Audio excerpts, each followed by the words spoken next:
महादेव महादेव। आज का हमारा टॉपिक है लाइपोप्रोटीन के ऊपर। ठीक है, लाइपोप्रोटीन क्या है, उसका क्लासिफिकेशन क्या है, फिर एपोप्रोटीन क्या है, ठीक है, उसके टाइप्स कौन कौन से है, और जो लाइपोप्रोटीन है उसका मेटाबॉलिज्म, ये सारे टॉपिक आज हम डिस्कस करेंगे। ठीक है, तो हम अगर लाइपोप्रोटीन की बात करें तो लाइपोप्रोटीन हम किसे कहेंगे?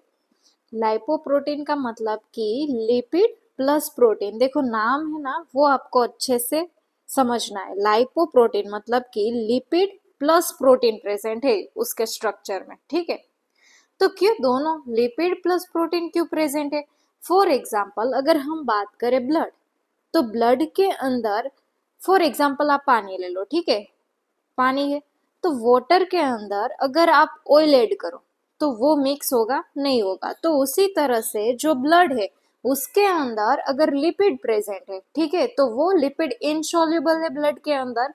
तो अगर हमें लिपिड को कहीं भी कोई टिश्यू के वहां उसको जरूरत है लिपिड की, तो अगर हमें ट्रांसपोर्ट करवाना है तो हमें क्या जरूरत होगी? कोई हाइड्रोफिलिक मॉलिक्यूल हो, उसके साथ ये लिपिड बाइंड होके वहां ट्रांसपोर्ट हो सकता है। तो इसीलिए यहाँ लिपिड के साथ प्रोटीन बाइंड हो जाता है। ठीक है, तो उसको हम कहेंगे लाइपोप्रोटीन। ठीक है, देखो यहाँ पर लिखा हुआ है transport vehicle for lipids in blood plasma. Lipoprotein deliver the lipid component to various tissue for utilization. For example अगर हम बात करें तो हमारी बॉडी में एडिपोज टिश्यू है, ठीक है, हार्ट है हमारा, तो वो डिपेंड किस पर है? अगर उसको एनर्जी की जरूरत है तो वो किस पर डिपेंड है? लिपिड के ऊपर। ठीक है, तो वहां हमें लिपिड ट्रांसपोर्ट करवाना होगा। ठीक है, तो ये लाइपोप्रोटीन क्या है वो समझ में आ गया। अब देखो हम लाइपोप्रोटीन का जनरल स्ट्रक्चर की अगर बात करें, देखो लाइपोप्रोटीन बहुत सारे हैं। फॉर एग्जांपल काइलोमाइक्रॉन्स हो गया, एलडीएल है, आईडीएल है, एचडीएल है, low density lipoprotein, intermediate density lipoprotein, high density lipoprotein. तो ये जो सारे हैं वो क्या है? लाइपोप्रोटीन। तो अगर जनरल स्ट्रक्चर की बात करें तो लाइपोप्रोटीन में देखो एक तो आउटर साइड होती है, ये है हमारी आउटर साइड। ठीक है, ये क्या है? पूरी की पूरी आउटर साइड है। ये देखो ये पूरी आउटर साइड है। ठीक है, और यहाँ और ये जो है वो है इनर साइड।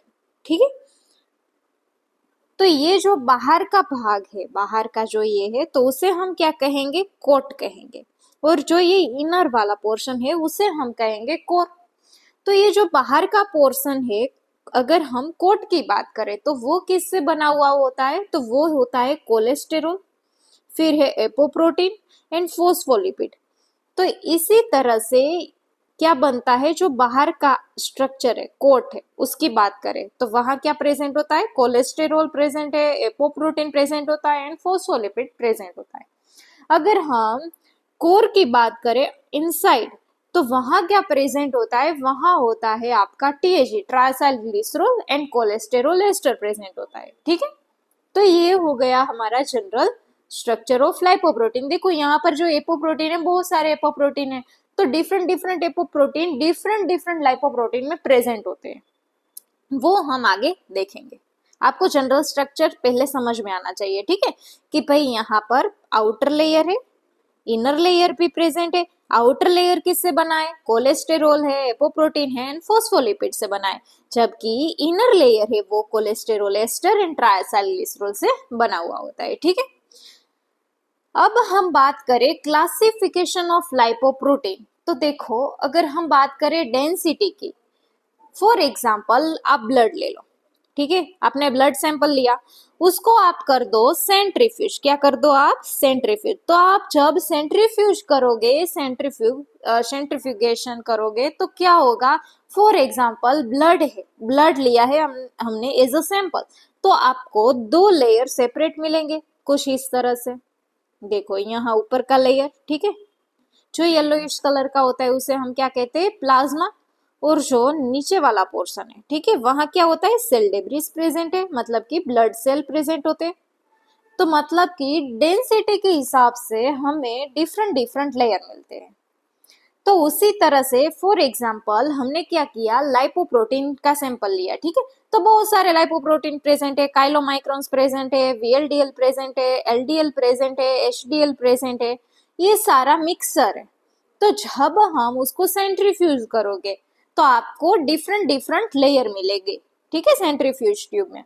अगर हम इलेक्ट्रोफोरेसिस की बात करें, अगर हम इलेक्ट्रोफोरेसिस रन करवाते हैं, फॉर एग्जांपल ये क्या है आपकी अगार, ठीक है, ये क्या है, ये अगार है, और ये अगार पर यहाँ पर फॉर एग्जांपल ये हमने क्रिएट कर दी वेल, क्या क्रिएट कर दी, वेल क्रिएट कर दी, और उसमें हमने सैंपल लोड कर दिया, ठीक है, यहाँ सैंपल लोड कर दिया, तो उसके डेंसिटी के हिसाब से वो मूव करेंगे, ठीक है, तो आपको डिफरेंट डिफरेंट बैंड देखने को मिलेंगे। तो फॉर एग्जांपल यहाँ पर क्या प्रेजेंट है, काइलोमाइक्रॉन्स प्रेजेंट है, यहाँ पर क्या प्रेजेंट है, वीएलडीएल प्रेजेंट है, फिर यहाँ पर एलडीएल प्रेजेंट है।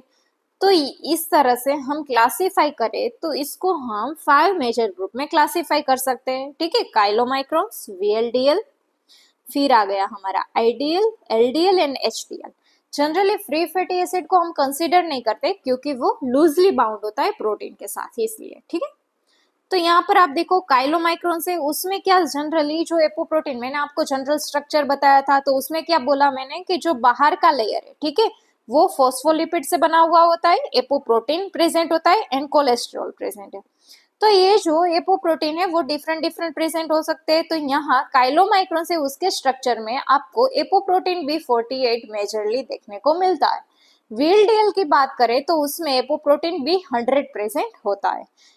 फिर है आईडीएल, एलडीएल, एचडीएल। एचडीएल में जनरली एपो ए प्रोटीन प्रेजेंट होता है, ठीक है, एपोप्रोटीन की बात करें तो ये हो गया हमारा क्लासिफिकेशन। फिर हम बात करेंगे एपोप्रोटीन की। मैंने आपको बताया कि डिफरेंट डिफरेंट एपोप्रोटीन है, एपो A1, एपो B100 है, फिर apo B48, apo C2 and apo E। तो एपो A1 की अगर बात करें हम, एपो A1 की अगर हम बात करें तो मेजरली HDL में प्रेजेंट है, हाई डेंसिटी लाइपोप्रोटीन। पहले तो आपको HDL का फंक्शन क्या है वो पता होना चाहिए। तो HDL है वो क्या करता है, जो भी लिपिड पोर्शन है, ठीक है, फॉर एग्जांपल कोलेस्ट्रॉल है, तो वो क्या करेगा, कोलेस्टेरोल जो भी टिश्यू में प्रेजेंट है उसको वो लीवर की तरफ, ठीक है, लीवर में ट्रांसपोर्ट करेगा, ये मेन फंक्शन है HDL का। तो HDL के जो स्ट्रक्चर है उसमें जो एपोप्रोटीन प्रेजेंट है वो है एपो A1। इसका मेन फंक्शन क्या है एपो A1 का, वो है कोलेसिथिन कोलेस्टेरोल असाइल ट्रांसफरेज, जो एंजाइम है उनको एक्टिवेट करता है। उनसे क्या होगा, वो कोलेस्टेरोल को कन्वर्ट करेगा कोलेस्टेरोल एस्टर के फॉर्म में, ठीक है, और वो क्या करेगा, ट्रांसपोर्ट करेगा HDL कोलेस्टेरोल को टिश्यू से लीवर तक, ठीक है। तो इसीलिए हम कहते हैं कि HDL का लेवल ज्यादा होना चाहिए, ठीक है। अगर HDL का लेवल ज्यादा है, अच्छा खासा है, आपकी बॉडी में प्रेजेंट है, तो आपको हार्ट अटैक के जो रिस्क है वो बहुत ही कम हो जाते हैं, ठीक है। फिर बात करें हम एपो B100, तो एपो B100 है वो कहाँ प्रेजेंट होता है, वो जनरली LDL में, एपो प्रोटीन B100 है वो LDL में प्रेजेंट है, लो डेंसिटी लाइपोप्रोटीन, ठीक है, ये बिगेस्ट प्रोटीन है और कहाँ सिंथेसाइज होता है, लीवर के अंदर। LDL का मेन फंक्शन क्या है, LDL का मेन फंक्शन है, फॉर एग्जांपल आपका हार्ट में, एक ही आपको एग्जांपल दूंगी, ठीक है, ताकि आपके जो माइंड में है वो क्लियर हो। हार्ट है, हार्ट को जरूरत होती है लिपिड की एज ए एनर्जी सोर्स। तो LDL का क्या फंक्शन है, LDL में क्या प्रेजेंट होता है, कोलेस्ट्रॉल प्रेजेंट है, ठीक है, TAG प्रेजेंट है। तो ये जो है वो ट्रांसपोर्ट करेगा लीवर से कहाँ तक, टिश्यू में, पेरिफेरल टिश्यू में, जहां नीड है लिपिड की वहां, ठीक है, एज ए एनर्जी सोर्स। फिर अगर हम बात करें एपो B48, तो एपो B48 जनरली काइलोमाइक्रॉन्स में प्रेजेंट है और कहाँ सिंथेसाइज होते हैं, इंटेस्टिनल सेल्स में। काइलोमाइक्रॉन्स की भी हम डिटेल में बात करेंगे। फिर है एपो C2, तो एपो C2 कहाँ प्रेजेंट है, प्रेजेंट इन मैच्योर काइलोमाइक्रॉन्स, कहाँ प्रेजेंट है, काइलोमाइक्रॉन्स में प्रेजेंट है एंड VLDL में भी प्रेजेंट है। उसका मेन फंक्शन क्या है, वो एक्टिवेट करता है लाइपोप्रोटीन लाइपेज एंजाइम को। किसको करता है, लाइपोप्रोटीन लाइपेज एंजाइम को, जो कि ट्राइएसाइल ग्लिसरॉल है उसको कन्वर्ट करता है फैटी एसिड एंड ग्लिसरॉल के अंदर। TAG है उसको कन्वर्ट करता है फैटी एसिड प्लस ग्लिसरॉल में, ठीक है। फिर आ गया हमारा एपो E, तो एपोई जनरली कहाँ प्रेजेंट होते हैं? एलडीएल है, वीएलडीएल है, काइलोमाइक्रोन में प्रेजेंट है, ठीक है, उसके आइसोफॉर्म है 4, ठीक है। अब हम बात करेंगे काइलोमाइक्रोन्स की। हम देखेंगे काइलोमाइक्रोन्स भी देखेंगे, एलडीएल देखेंगे, वीएलडीएल देखेंगे, एचडीएल देखेंगे, ठीक है, उसका मेटाबॉलिज्म, उसका स्ट्रक्चर देखेंगे, उसका मेन फंक्शन क्या है वो हम डिटेल में पढ़ेंगे। तो फर्स्ट ऑफ ऑल हम बात करते हैं काइलोमाइक्रोन्स की। तो काइलोमाइक्रोन से फॉर एग्जांपल आपने खाना खाया, ठीक है, और खाने में क्या है? लिपिड है, फॉर एग्जांपल लिपिड है खाने में, और ये है आपका इंटेस्टाइन। ये क्या है? आपका इंटेस्टाइन। और यहाँ जो आपका लिपिड है वो हो गया एब्जॉर्ब, ठीक है, इंटेस्टिनल सेल है, वहां पर क्या हो गया? आपका जो लिपिड है वो एब्जॉर्ब हो गया।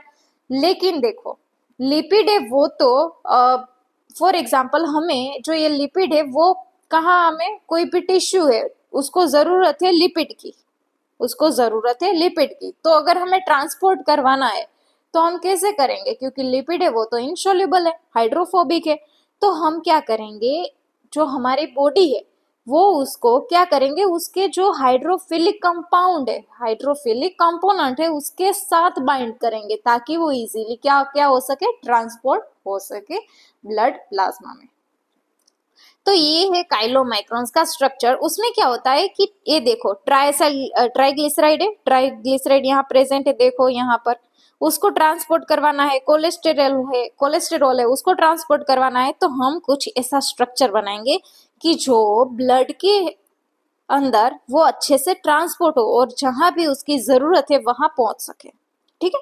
तो ये देखो काइलोमाइक्रोन्स के स्ट्रक्चर में एपोबी 48 प्रेजेंट होता है। हमने अभी देखा कि एपोबी 48 है वो जनरली प्रेजेंट होता है। फिर है एपोई प्रेजेंट होता है, एपोसी प्रेजेंट है, एंड कोलेस्टेरॉल प्रेजेंट है। ये हमने किसकी बात की? जो भी आउटर लेयर है उसकी बात की। अगर हम इनर कोर की बात करें तो वहां क्या प्रेजेंट होता है? ट्राइग्लिसराइड प्रेजेंट होता है, कोलेस्टेरॉल प्रेजेंट होता है, ठीक है। देखो अभी ये काइलोमाइक्रोन्स इंटेस्टाइन से कहाँ पहुंच गया है? जहां भी जो भी टिश्यू है उसको जरूरत है लिपिड की, वहां पहुंच गया। ये मेन फंक्शन है काइलोमाइक्रोन्स का, यहाँ पर आप देख सकते हो। फंक्शन क्या है? It's transport form of dietary triglyceride from intestine to the adipose tissue for storage. अगर आपकी बॉडी को जरूरत नहीं है अभी लिपिड की तो वो क्या हो जाएगा? स्टोर हो जाएगा। या तो फिर जहां भी जरूरत है, फॉर एग्जाम्पल हार्ट, तो वहां एनर्जी के लिए वो ट्रांसपोर्ट हो जाएगा।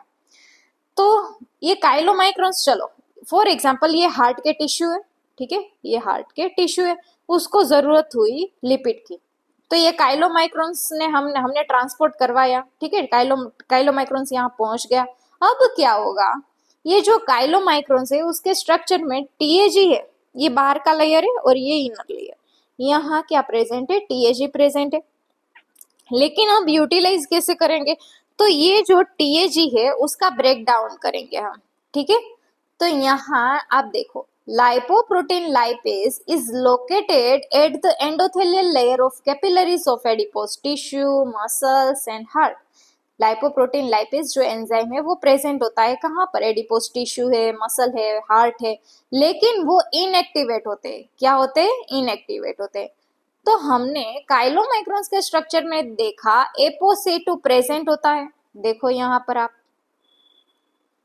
पर आप देख सकते हो एपोसी2 प्रेजेंट है, ठीक है। तो ये जो एपोसी2, ये आपका हो गया एपोसी2। ये जो एपोसी2 है वो क्या करेगा? वो हेल्प करेगा, कहाँ पर हेल्प करेगा? एक्टिवेट करने के लिए, लाइपोप्रोटीन लाइपेज जो एंजाइम है उसको एक्टिवेट करने में हेल्प करेगा। और ये जो एलपीएल लाइपोप्रोटीन लाइपेज एंजाइम है वो क्या करेगा? ट्राइग्लिसराइड जो प्रेजेंट है उसको कन्वर्ट कर देगा फैटी एसिड एंड ग्लिसरॉल में।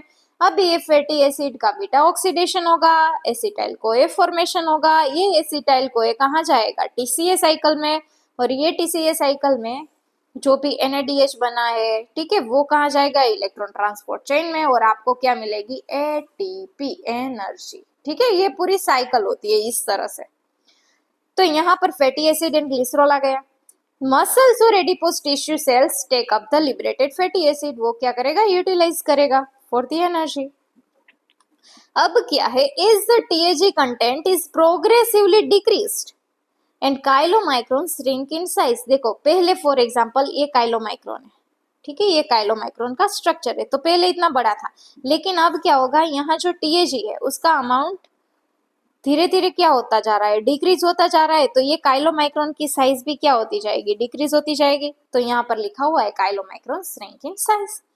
These remnant containing dietary cholesterol, ApoB48 and ApoE are taken up by hepatic cells by receptor mediated endocytosis। अब ये जो काइलोमाइक्रोन्स जो रेमिनेंट बचा है, जो ये छोटा सा आपको काइलोमाइक्रोन्स दिख रहा है, वो उसको कौन टेकअप कर लेगा, हिपेटिक सेल, मतलब कि लीवर सेल। जो भी लीवर के सेल है उसको हम हिपेटिक सेल कहते हैं, ठीक है। तो ये लीवर सेल है, उसके ऊपर रिसेप्टर प्रेजेंट होते हैं। ये रिसेप्टर थ्रू एंडोसाइटोसिस की प्रोसेस से ये जो रेमिनेंट काइलोमाइक्रोन्स का बचा हुआ है वो लीवर क्या करेगा, टेकअप कर लेगा, ठीक है। तो ये हो गया हमारा काइलोमाइक्रोन्स। फिर से मैं एक बार बता देती हूँ, देखो काइलोमाइक्रोन्स, उसका स्ट्रक्चर हमने देखा, ठीक है। तो उसमें बाहर का लेयर और इनर लेयर है। मेनली काइलोमाइक्रोन्स का फंक्शन क्या है कि वो ट्रांसपोर्ट करता है क्या, TAG एंड कोलेस्टेरॉल, जो भी टिश्यू को जरूरत है वहां पर, या तो फिर अगर आप बात करें स्टोरेज की, ठीक है, तो वो क्या करता है, एडिपोज टिश्यू में जाएगा और स्टोर हो जाएगा। तो ये जो TAG एंड कोलेस्टेरॉल है, वो अगर हमारे फॉर एग्जांपल अगर हम बात करें हार्ट की, उसको जरूरत है किसकी, TAG की, कोलेस्टेरॉल की। तो अब क्या करेगा, ये काइलोमाइक्रोन से वो ट्रांसपोर्ट हो गया टिश्यू के अंदर, टिश्यू जहां टिश्यू प्रेजेंट है, जिसको जरूरत है वहां ट्रांसपोर्ट हो गया। और इसके अंदर क्या प्रेजेंट है, TAG है, ट्राइसाइल ग्लिसरॉल है। तो इसका क्या होगा, ब्रेक डाउन होगा वहां पर। तो आपको क्या मिलेगा, फ्री फैटी एसिड मिलेगा एंड ग्लिसरॉल मिलेगा। ये फ्री फैटी एसिड फिर बीटा ऑक्सीडेशन होगा, एसिटाइल कोए बनेगा, ये एसिटाइल कोए TCA साइकिल में एंटर करेगा। ये TCA साइकिल में जो भी NADH बना हुआ है, ठीक है, ATP बना है, NADH है, वो कहाँ जाएगा, इलेक्ट्रॉन ट्रांसपोर्ट चेन में जाएगा और आपको ATP मिलेगी, ठीक है, एनर्जी मिलेगी। फिर है हमारा VLDL, अभी हम देखेंगे LDL एंड देन HDL। तो आज हम सिर्फ इतना ही लेंगे, और जो भी VLDL है, LDL है, HDL है, वो हम नेक्स्ट पार्ट में कवर करेंगे। Thank you.